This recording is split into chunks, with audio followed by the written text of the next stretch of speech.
తను ముందు నుంచే పవన్ కళ్యాణ్తో ఒక చనువు. ఇంకా మీకు ఇండస్ట్రీలో అంటే సినిమా చాలా వరకు శ్రీరాములయ్య సినిమా కానీ అప్పుడు పరిటాల రవి గారు చనిపోయిన బాగా గుర్తుంది. 2004లో చనిపోయిన వెంటనే అప్పుడు ఉన్నటువంటి మెయిన్ స్ట్రీమ్ మీడియా గద్దర్ గారిని అడిగినప్పుడు క్వశ్చన్, అప్పుడు నక్సలిజం అంటే ఆయన అండర్ గ్రౌండ్లో ఉన్నప్పుడు నా దగ్గర కూడా వచ్చిండు. గద్దర్ గారు కూడా చాలా రోజులు రాయలసీమలో ఉన్నాడని చెప్పి కూడా విన్నాం. నిజమేనా కాదు? శ్రీరాములయ్య వాళ్ళ ఇంట్లో అప్పుడు అప్పట్లో రాయలసీమలో ఉంటుండే. ఓకే. గద్దరన్న గారి అజ్ఞాత జీవితము ఎక్కువ శాతం ఆంధ్రప్రదేశ్లో జరిగింది. సో పరిటాల రవణ వాళ్ళ ఇంట్లో ఉన్నారు.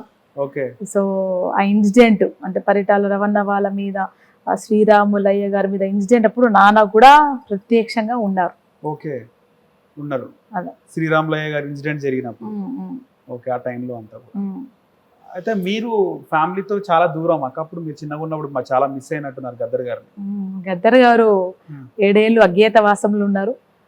అజ్ఞాతవాసం నుంచి వచ్చినాక కూడా ఆయన ఎప్పుడు వచ్చేవారో ఎప్పుడు పోయేవారో మాకు తెలిసేది కాదు. సో చనిపోయేంత వరకు కూడా ఆయన మా కుటుంబంతో కంటే ఎక్కువ ప్రజలతోనే గడిపారు.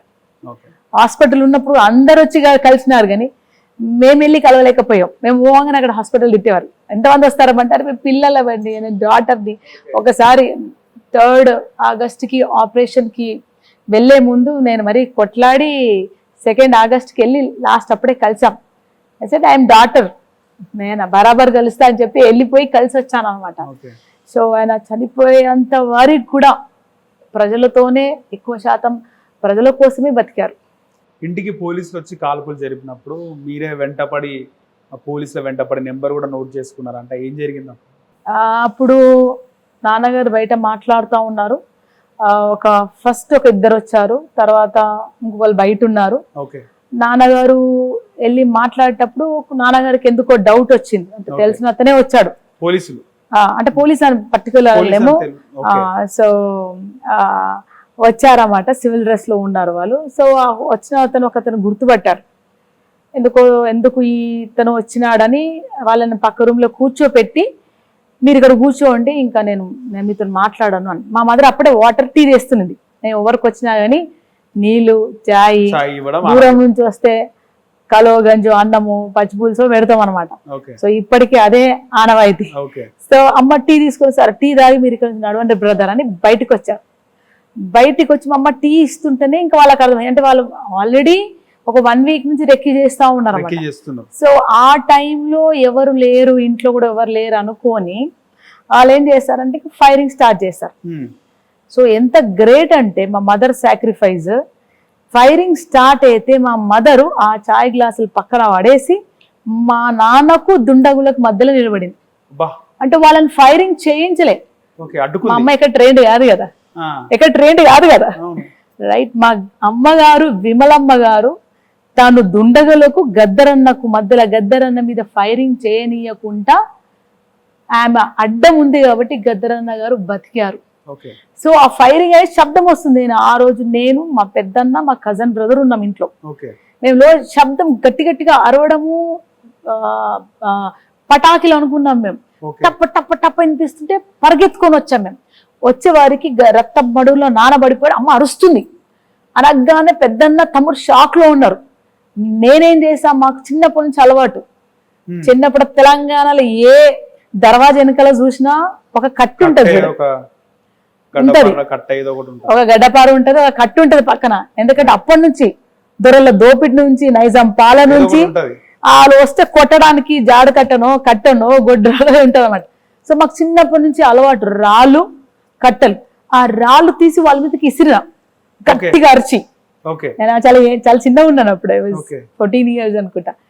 ఇస్త్రీ కొట్టగానే వాళ్ళకి అర్థం కాలే, వాళ్ళు చిన్న పిల్లలే అనుకుంటే మళ్ళా వాళ్ళు కన్ఫర్మ్ చేసుకొని ఫైరింగ్ అనుకున్నారు. నేను అరిచే వారికి అరిచి రాళ్ళు కొడుతుంటే వాళ్ళు కన్ఫ్యూజ్ అయ్యారు. ఈ చిన్నపిల్ల ఏంది మా మీద తిరుగుబాటు చేస్తుందని ఫైరింగ్ చేస్తారు. నా మీద కూడా ఫైరింగ్, 4 ఫైరింగ్స్ అయ్యాయి. పక్క అతను ఏం చేస్తారు, ఫైర్ చేయదని చెయ్యిలా ఆయన నూకినారు.